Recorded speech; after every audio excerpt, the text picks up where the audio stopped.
what's up everyone? GameDad here, coming at you guys with another collection video. This time we are taking a look at another small piece of my collection, and that is the Sega 32X. Much like my Atari Jaguar collection video, I've only got a few games in this collection, but I do like the ones that are there. It is kind of a misunderstood console, or kind of, flying under the radar console, just because it's something that was just kind of tossed to the wayside, even by Sega. So let's take a look at what is on the list for today's video. Brutal Above the Claw was released by GameTech in 1995, and the game, it's a fighting game, and I mean, it's okay. It does have different Sega characters and stuff like that in it, which is kind of fun, but I don't know, it's a very interesting fighting game. I wasn't really that thrilled playing it, and there are definitely better games that you can get, even just on the Genesis, that are a lot more fun. Up next we have Doom, released by id Software in 1994, and this is just classic Doom action. It's awesome gameplay. It is pretty fun being able to play it on an old school Sega. I do prefer the old PC versions of it a little more, but at least, compared to the Super Nintendo, this one actually has all of the music and everything else that you would expect to be in it, so the game actually plays a lot better in this version.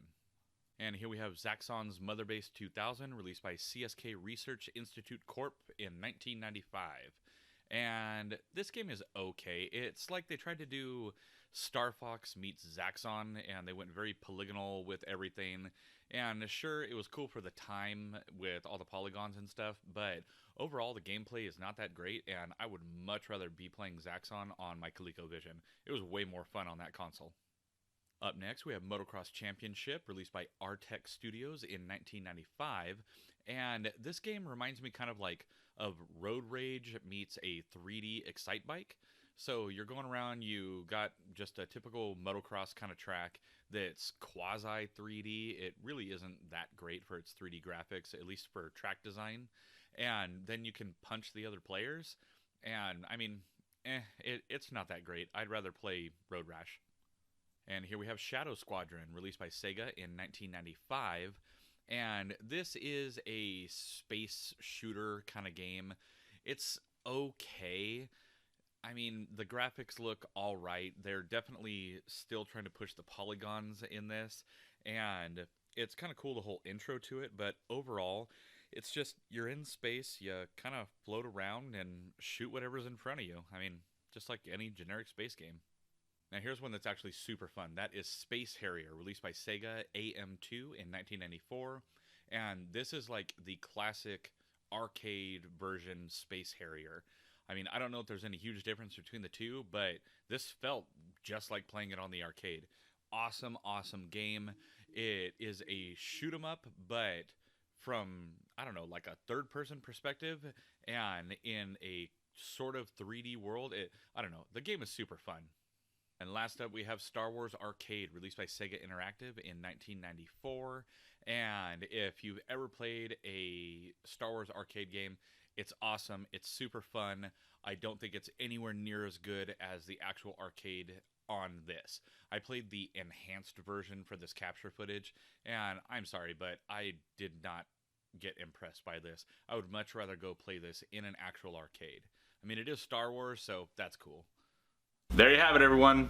That is all the 32X games I have. There's only 7 of them, but you know what? I do have a couple of good ones in there with Doom and Star Wars. The 32X definitely got a bad rap because it required so much of such an aging hardware, and even Sega didn't really want to put much money into this thing. They didn't really market it that much at the time, and they were already pushing it aside to make room for the Saturn coming out. So it really is just that kind of forgotten, nobody really cares about anymore add-on.